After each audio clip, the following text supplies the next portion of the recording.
पहला प्रश्न तो यही है कि बिना आईलेट्स के बच्चे कैसे पढ़ पाएंगे बाहर। ऐसा है धर्म जी, इसके अंदर आईलेट्स की ज़रूरत नहीं है जी, क्योंकि ये एक अलग स्ट्रीम का स्टडी है। ये मेडिकल स्टूडेंट के लिए है और मेडिकल स्टूडेंट जाते हैं जिस कंट्री में, वहाँ इंडिया वाली ही शर्तें लागू होती हैं। हमने 2016 में ऑफिशियली स्टार्ट किया था ये जी। उसके बाद हमारा ये रनिंग में 17 से एडमिशन शुरू हुए थे हमारे जी। और इस साल हमारे बच्चे पास आउट होंगे। अब तक 70-80 बच्चे हम बेच चुके हैं। 70-80 बच्चे मतलब जो 2016 के बैच के थे वो अब कंप्लीट करेंगे। हाँ, वो आगे अब कंप्लीट करें। यहाँ ठगने वाली कोई ऐसी बात नहीं है जी। कंसल्टेंसी फीस होती है जो उसके अंदर वीज़ा प्रोसेस सारा हम करवा के देते हैं जी। और उसके अंदर कहीं भी स्टूडेंट की कोई आना जाना कोई उसने कोई नहीं होता। हम डॉक्यूमेंट लेते हैं, हम अपने आप एम्बेसी में जाके वीज़ा लगवाते हैं। नमस्कार, मेरा नाम धर्म है और आप देखना शुरू कर चुके हैं कैथल पब्लिक टीवी। जो बच्चे बाहर जाना चाहते हैं और बाहर जाकर पढ़ने के शौकीन हैं, फ़ॉरेन कंट्री के अंदर अपने सपने सुजोना चाहते हैं, और जो बच्चे इंग्लिश नहीं जानते, आईलेट्स का कोर्स किए बिना भी बच्चे बाहर पढ़ सकते हैं। एमएससी एजुकेशन जो हब है उनके पास हम आए हैं और इनके द्वारा जो है एमबीबीएस अब्रॉड कंसल्टेंसी के द्वारा बाहर बच्चों को पढ़ने के लिए भेजा जाता है। आज हमारे साथ हैं बलजीत मौर्य जी, जो पेशे से एडवोकेट हैं और इस कंसल्टेंसी को चलाते हैं। सर, स्वागत है आपका। थैंक यू, धन्यवाद। सर, सबसे पहला प्रश्न तो यही है कि बिना आईलेट्स के बच्चे कैसे पढ़ पाएंगे बाहर। ऐसा है धर्म जी, इसके अंदर आईलेट्स की ज़रूरत नहीं है जी, क्योंकि ये एक अलग स्ट्रीम का स्टडी है। ये मेडिकल स्टूडेंट के लिए है और मेडिकल स्टूडेंट जाते हैं जिस कंट्री में, वहाँ इंडिया वाली ही शर्तें लागू होती हैं। इंडिया की जो शर्तें हैं वो नीट क्वालिफाई होना चाहिए, नीट यूजी जी। नीट यूजी में मिनिमम मार्क्स कंपलसरी हैं। मान लो 720 का है, कई बार इसमें 720 में से 150 वाला भी क्वालिफाई हो जाता है, कई बार 120 वाला भी क्वालिफाई हो जाता है, कई बार 160 वाला भी हो जाता है। वो मेरिट के ऊपर होता है, कितनी मेरिट आती है उनकी जी। उसके बाद आईलेट्स की ज़रूरत नहीं है, नीट क्वालिफाई होना ज़रूरी है। और वही बच्चा स्टूडेंट है जो एमबीबीएस के लिए अब्रॉड जा सकता है। अब्रॉड कई कंट्री हैं जी। कौन सी कंट्री हैं जिनके अंदर आप अपने स्टूडेंट्स को भेजते हैं? हाँ। और प्रेफर करते हैं मेडिकल को लेकर के? हाँ। मेडिकल स्टूडेंट के लिए दो तरह के ऑप्शन है फ़ॉरेन में जी। एक ऑप्शन है, शर्तें सब में लागू हैं। एक ऑप्शन है 6 साल में वहाँ की मेडिकल ग्रेजुएशन होती है जी। एक ऑप्शन है जहाँ 5 साल की मेडिकल ग्रेजुएशन होती है। ये मेडिकल ग्रेजुएशन की ड्यूरेशन होती है, ये अलग अलग है कई कंट्री में। मान लें हम पहले इंडिया से लेके चलते हैं। इंडिया में 4.5 साल की मेडिकल ग्रेजुएशन है एकेडमिक, और 1 साल की इंटर्नशिप है जी। वो 5.5 साल उसका टोटल टेन्योर बनता है मेडिकल एमबीबीएस की डिग्री कंप्लीट करने का विद इंटर्नशिप। और ये कजाकिस्तान है, जो कजाकिस्तान के अंदर 5 साल की एकेडमिक स्टडी है और 1 साल की इंडिया में आने के बाद इंटर्नशिप है, तो वो 6 साल में पड़ती है। और इसी तरह यूक्रेन है, रसिया है, अर्मानिया है और कई जॉर्जिया है, तो वहाँ 6 साल की है जी। तो 6 साल का मतलब है 6 साल की वहाँ मेडिकल ग्रेजुएशन एकेडमिक है जी। और 1 साल की इंटर्नशिप इंडिया में है, टोटल तो वो 7 साल की है। जहाँ 5 साल की है वो 6 साल की है और इंडिया में 5.5 की। यानी कि कजाकिस्तान और इंडिया में 6 मंथ का डिफरेंस है। जी। यूक्रेन और जॉर्जिया, रसिया, इनके अंदर डिफरेंस है 1.5 साल। 1.5 साल का। इसलिए बच्चे जो कहाँ प्रेफर करते हैं, कजाकिस्तान प्रेफर करने लग गए हैं अभी, क्योंकि ये पहले पता नहीं था उनको कि भाई कजाकिस्तान में माहौल क्या है और कितना उसका बजट है और ड्यूरेशन क्या है जी। अभी हमने कजाकिस्तान में 2 साल से बच्चे भेज रहे हैं हम जी। 10-12। तो अभी कितने बच्चे जो हैं आपकी कंसल्टेंसी के द्वारा जो भेजे गए हैं और कितने बच्चों का क्लियर हो चुका है, वहाँ पे कंप्लीट हो चुका है जो उनकी मेडिकल स्टडी है?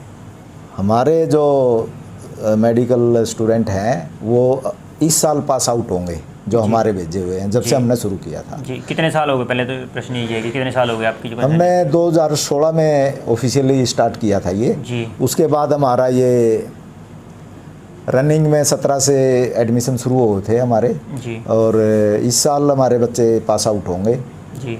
और यूक्रेन से हमने 2 साल से कजाकिस्तान में हमने भेजने शुरू किए हैं जी। तो लास्ट ईयर हमारे कजाकिस्तान में 10 स्टूडेंट गए हैं जी। तो एक बार आपसे हमें मीटिंग में वो मिलवाए भी थे, गेट टुगेदर थी जब, तो अभी ये एडमिशन चला हुआ है जी। और काफ़ी बच्चे अब की बार भी हमारे इसमें एडमिशन होगा कजाकिस्तान तो में। लगभग 5 से 6 साल का आपने जो कार्यकाल कहा है कि आपके जो कंसल्टेंसी को हो गया है, तो इसके दौरान तो लगभग कितने बच्चों का अभी तक मतलब कि जो बाहर का वीज़ा जो है लग चुका है स्टडी को लेकर? अब तक 70-80 बच्चे हम भेज चुके हैं। 70-80 बच्चे, मतलब जो 2016 के बैच के थे वो अब कंप्लीट करेंगे? हाँ, वो आगे अब कंप्लीट करेंगे जी। ये जो नेक्स्ट सेशन आएगा जी। जो नए बच्चे हैं कहीं ना कहीं हिचकिचाहट होती है कि हमारे जो पैसे ज़्यादा ले लेते हैं किसी न किसी कंसल्टेंसी के द्वारा, और आईलेट्स का कहते हैं कि आईलेट्स भी करनी ज़रूरी है, और कहीं ना कहीं उनके अंदर एक ना डर होता है कि कहीं ना कहीं मैं ठगा ना जाऊं, तो उसको लेकर क्या कुछ कहना चाहेंगे? नहीं, यहाँ ठगने वाली कोई ऐसी बात नहीं है जी। कंसल्टेंसी फीस होती है जो उसके अंदर वीज़ा प्रोसेस सारा हम करवा के देते हैं जी। और उसके अंदर कहीं भी स्टूडेंट की कोई आना जाना कोई उसने कोई नहीं होता, हम डॉक्यूमेंट लेते हैं, हम अपने आप एम्बेसी में जाके वीज़ा लगवा के आते हैं। और ये यहाँ नीट कंपलसरी है जी। NEET national eligibility interest test, ये यूजी है, नीट यूजी बोलते हैं। हाँ, तो ये ना यूजी अंडर ग्रेजुएट, हाँ ये अंडर ग्रेजुएट है। तो इसको मेडिकल को एडमिशन के लिए बेसिक क्वालिफिकेशन ये है और +2 फिजिक्स केमिस्ट्री और बायो 50% मेडिकल से होनी चाहिए। हाँ, मेडिकल से होनी चाहिए जी, 50% होनी चाहिए जी। अच्छा, एक प्रश्न कई बार जो जितने भी बच्चे हैं नए बच्चे निकलते हैं, ये भी प्रश्न होता है कि मेडिकल के लिए जा रहे हैं मान लो, तो कॉलेज कौन सा प्रेफर रहेगा? क्योंकि कई कॉलेज ऐसे होते हैं जो प्रोफेशनली मेडिकल कॉलेज होते हैं फॉरेन के अंदर, और एक होता है कि जिसके अंदर एक फैकल्टी होती है, यानी कि अलग अलग डिपार्टमेंट होते हैं, उसके अंदर एक फैकल्टी हो जाती है। एक मेडिकल की है, एक टेक्निकली की है, या कंप्यूटर्स की है, या फैशन की है, या होटल मैनेजमेंट की है, तो उसको लेकर क्या कुछ कहना चाहेंगे आप? देखो, 2-3 चीज़ें नोट करनी चाहिए स्टूडेंट्स को अब्रॉड जाने के लिए। पहली बात तो उन्होंने कंट्री देखना चाहिए जी। जिस कंट्री में स्टूडेंट जाना चाह रहा है वो कंट्री हमारा फ्रेंडली है, वहाँ कोई राइट्स नहीं है, वहाँ कोई रिलीजन का या जात उसका धर्म का, रिलीजन तो सेम चीज़ है, जाती है या कोई नस्ल का कोई भेद नहीं हो, वो कंट्री चुननी चाहिए। और सेकंड, जो कंट्री हमारा फ्रेंडली हो, जहाँ हमें बुरी नज़रों से या दुर्भावना से ना देखा जाए, छोटा ना देखा जाए, वो कंट्री चुनना चाहिए जी। और सेकंड कंट्री के बाद अब आती है हमारी यूनिवर्सिटी कैसे चूज करनी चाहिए। यूनिवर्सिटी चूज करने के लिए हमने सबसे पहले देखना है कि उस यूनिवर्सिटी में फैकल्टी कैसी है, स्टूडेंट को पढ़ाने वाले जो टीचर प्रोफेसर हैं उनका एजुकेशन स्टैंडर्ड क्या है, उनकी इंग्लिश स्पीकिंग कैसी है, ये पता करना ज़रूरी है। उसके बाद उसका मेडिकल इंफ्रास्ट्रक्चर कैसा है, लेटेस्ट टेक्नोलॉजी उस यूनिवर्सिटी के अंदर है या नहीं है। उसके बाद आता है यूनिवर्सिटी वो प्योरली मेडिकल यूनिवर्सिटी है या उसके अंदर एक फैकल्टी है जी। एक फैकल्टी वाली यूनिवर्सिटी का जो स्टैंडर्ड होगा, जो प्योरली मेडिकल यूनिवर्सिटी है, उससे कुछ न कुछ नीचे मिलेगा ही मिलेगा जी। तो इसलिए स्टूडेंट को ये ध्यान में रखना चाहिए, 2 पैसे फालतू लग जाते हैं कोई बात नहीं, लेकिन यूनिवर्सिटी वो चूज करें जो प्योरली मेडिकल यूनिवर्सिटी हो और जिसके अंदर अच्छी पढ़ाई हो और पुरानी यूनिवर्सिटी हो जी। ये चीज़ें चुननी ज़रूरी है। अगर मान लो मिडिल क्लास फैमिली है और जो हाई क्लास की फैमिली है, जो बच्चे, फीस को लेकर क्या कुछ स्ट्रक्चर है? अगर मान लो हम ये नहीं कहेंगे कि किस कंट्री में कितना खर्चा हो जाता है, लेकिन हम सिर्फ ये कहेंगे कि आप बजट बता दीजिए कि इतने बजट के अंदर आपका बच्चा जो है कंप्लीट कर सकता है। अब ये एवरेज क्या कुछ रह सकता है इतना? ये चीज़ें भी यूनिवर्सिटी टू यूनिवर्सिटी और कंट्री टू कंट्री डिफर करती है जी। अब जहाँ 6 साल की पढ़ाई है, नेचुरल है कि वहाँ 1 साल का बजट ज़्यादा है जी। और जहाँ 5 साल की पढ़ाई है वहाँ नेचुरल है कि 1 साल का बजट कम है जी। एक साल का तो बजट और ईयर का यही डिफरेंस हो गया वहाँ पर। अब उसके बाद आता है यूनिवर्सिटी, किस कंट्री में किस यूनिवर्सिटी का ज़्यादा खर्चा है। अब जैसे यूक्रेन में बच्चे हमारे पढ़ रहे हैं तो वहाँ खर्च ज़्यादा है, एक तो 1 साल ही ज़्यादा है तो 1 साल में, कल कई पेरेंट्स मिले थे मेरे को, अपने लोकल थे जी। तो उन्होंने भी बताया था कि हमारा 40 प्लस खर्चा आएगा, और बच्चे हमारे पड़ोसियों को जा रहे हैं और वो हम नहीं वहाँ भेज रहे, हमारा 40-50 का बजट का अफोर्डेबल नहीं है। तो उसी तरह हम अगर कजाकिस्तान में चलते हैं, कजाकिस्तान के अंदर एग्जैक्ट बजट जो आता है 25 लाख रुपए के आसपास आता है अच्छी यूनिवर्सिटी का, जिसके अंदर है कजाक नेशनल मेडिकल यूनिवर्सिटी है, ये अलमाटी में स्थित है और 1930 में इस्टेब्लिश हुई थी। अलमाटी जो उसकी है कजाकिस्तान की ओल्ड कैपिटल है, जब ये रसिया का पार्ट था तो ये इसकी राजधानी थी अलमाटी। और डेस्टिनेशन भी हमारे से यहाँ सारा 3.5 घंटे का एयर रन है यहाँ से हवाई जहाज़ द्वारा, तो ज़्यादा दूर नहीं है जी। तो हम क्योंकि जो हमारे कस्टमर हैं मान लो, या फिर जो हमारे जो दर्शक हैं आपके तरीके से वो कस्टमर हो सकते हैं, हम ये सेटिस्फाई कैसे करें कि मिनिमम इतना रह सकता है और ज़्यादा से ज़्यादा इतना रह सकता है? उनको हम सेटिस्फाई इस तरह करते हैं, हम उनको ये बजट बता देते हैं भाई इतनी फ़ीस है, इतना हॉस्टल चार्जेज है और इतने मेस के चार्जेज हैं जी, और इतना का इंश्योरेंस है और इतने की वीज़ा एक्सटेंशन है, वो हम सारा उनको बजट दे देते हैं भाई ये है टोटली बजट। हाँ, दे देते हैं। और उसके अंदर पूरी ट्रांसपेरेंसी है, वो हम नहीं लेते जी, हम यूनिवर्सिटी का अकाउंट प्रोवाइड करवाते हैं स्टूडेंट को, यूनिवर्सिटी के अकाउंट में डालिए पैसे, तो वो यूनिवर्सिटी का अकाउंट जो प्रोवाइड करवाते हैं वो यूनिवर्सिटी का अकाउंट में जाता है पैसा जी, हमारी जेब में नहीं जाएगा वो, और ना ही हम उनसे डिमांड करेंगे कि भाई हमें पैसा दो हम आगे देंगे जी, वो सब जितना भी पैसा है यूनिवर्सिटी का अकाउंट में डिपॉजिट होगा जी। तो यूनिवर्सिटी के डायरेक्ट लिंक में कर देते हैं हम पेरेंट्स को और स्टूडेंट को। हमारा मेन काम है लीगली स्टूडेंट को गाइड करना, भाई लीगली आपको किस कंट्री में जाने से आपको लीगली फ़ायदा है, किस कंट्री में जाने से आपको लीगली नुकसान है जी, हम ये चीज़ उसको बताते हैं और उसके एडमिशन में उसकी हेल्प करते हैं जी। एक अंतिम सवाल है सर, क्योंकि हमारे जो दर्शक हैं वो ऑल ओवर हरियाणा से भी हैं, सब जगह से सारे हमें देखते हैं, तो उनको आप एड्रेस अपना एक बार बता दीजिए कि आपसे मिलें, और आपका नंबर भी हम डिस्क्रिप्शन में डाल देंगे। हाँ, मैं एक और बताता हूँ जी, जो स्टूडेंट बाहर से MBBS करना चाहते हैं जी, तो हमारे तकरीबन सभी नेशनलाइज बैंक जी और प्राइवेट बैंक भी HDFC वगैरह ये स्टूडेंट लोन देते हैं जी, स्टडी लोन, स्टूडेंट लोन, हाँ स्टूडेंट का स्टडी लोन देते हैं जी। तो स्टडी लोन फीस का होता है जी, और मेन बजट फीस का ही होता है जी, कि 3-3.5 लाख की एवरेज की बजट की फ़ीस होती है हर कंट्री में, किसी में कम हो जाती है किसी में ज़्यादा हो जाती है, तो वो बजट फ़ीस का जो है उसका लोन हो जाता है। अगर कोई बच्चा ऐसा है स्टूडेंट कि भाई अफोर्डेबल नहीं कर सकता और वो ये है कि हम धीरे धीरे लोन उतार देंगे आगे, तो वो फिर उसका लोन हो सकता है, मतलब ये भी कोई दिक्कत नहीं। आप भी करवाएंगे या फिर आप हेल्प करेंगे उनकी? हम यूनिवर्सिटी से उसके लिए लोन का ऑथराइजेशन लेटर मंगवा देंगे, फीस का भाई इतनी फीस है, मंगवा लेंगे फीस लेटर मंगवा लेंगे, नहीं लेटर देगी यूनिवर्सिटी कि भाई इसकी इतनी फीस है और इतने रुपए का आप लोन कर सकते हो, इसका इतनी फीस का हमारे अकाउंट में भेज दो, ये हमारा अकाउंट है जी जी। हाँ। तो डायरेक्ट जो बैंक है उसी के अकाउंट में हाँ,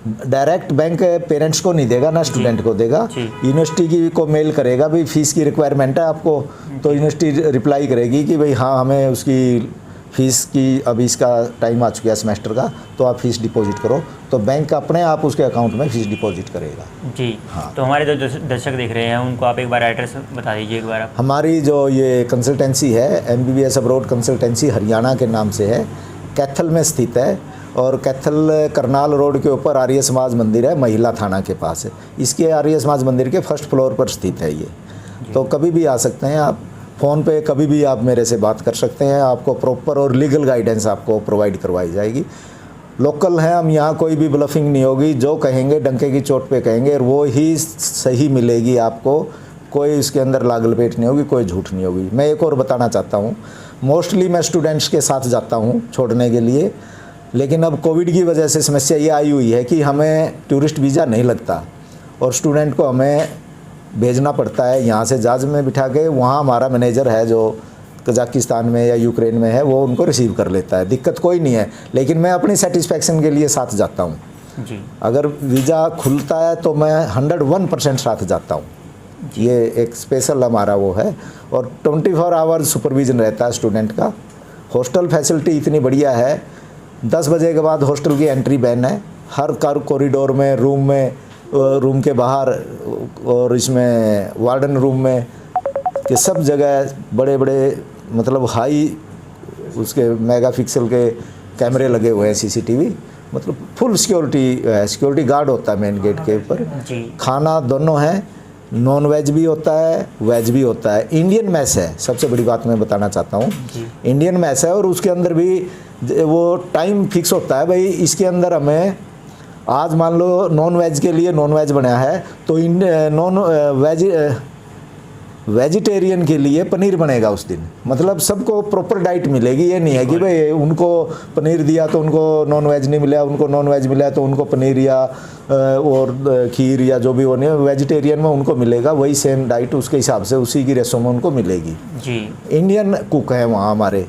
और कजाक नेशनल का जो है उसका हॉस्टल का जो कॉन्ट्रैक्ट है वो हमारे पास है और मैस भी हमारे पास है, मैस का कॉन्ट्रैक्ट भी अगले 5 साल का जी। हाँ, तो कोई दिक्कत बलजीत जी बहुत बहुत धन्यवाद, आपने समय दिया। और ये थे हमारे साथ बलजीत मौर्य जी, जिनके द्वारा जो है कंसल्टेंसी चलाई जा रही है और इन्होंने विश्वास दिलाया है कि किसी भी जो पढ़ने वाले युवा हैं जो बाहर अपने सपने लेकर जाते हैं कि हम बाहर से पढ़कर आएंगे, चाहे वो मेडिकल की स्टडी हो या अन्य कोई भी हो, तो आप इनसे संपर्क कर सकते हैं। फिलहाल खबरों के लिए आप बने रहिए कैथल पब्लिक के साथ। मैं धर्म आपसे अलविदा लेता हूँ, नमस्कार।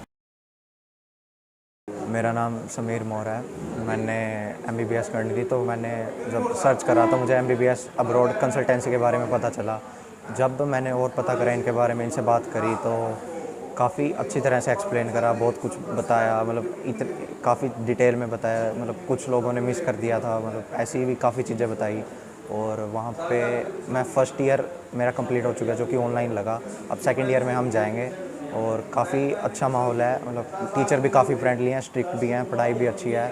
और 5 साल का ये कोर्स है। यूनिवर्सिटी का नाम कजाक नेशनल मेडिकल यूनिवर्सिटी है और काफ़ी फ्रेंडली एरिया है, वहाँ पे कोई वो प्रॉब्लम नहीं है। सारा खाना वेज है, खाने पीने की भी कोई प्रॉब्लम नहीं है। और अगर कोई प्रॉब्लम हो या कोई भी दिक्कत हो, हम कंसल्टेंसी में कॉल करके या पेरेंट्स से कॉल करके बिल्कुल सब इजीली हैंडल हो जाता है। खाना भी बढ़िया है और मैस के चार्जेस लाइक मंथली $100 के कुछ आसपास ही पड़ेगा, 100-110 के आसपास। खाना भी अच्छा, वहाँ सब कुछ है, सारा इंडियन खाना अवेलेबल है। जिसको नॉन वेज खाना नॉन वेज भी अवेलेबल है, कोई खाने पीने की भी कोई दिक्कत नहीं है। और ट्रैवल यूनिवर्सिटी से थोड़ी ही दूर हॉस्टल है और हॉस्टल से ही थोड़ी दूर एक ग्रोसरी स्टोर है जिसमें सारा बेसिक नीड है जो वो मिल जाती है। और इवन हॉस्टल के अंदर भी छोटे छोटे स्टोर हैं जिनमें मतलब जो बेसिक नीड होती है बच्चों की, थोड़ा बहुत खाना पीना, वो सारा मिल जाता है। और फ़ीस लगभग 20 लाख के आसपास तक सारा कवर हो जाता है, रहना सहना आना जाना।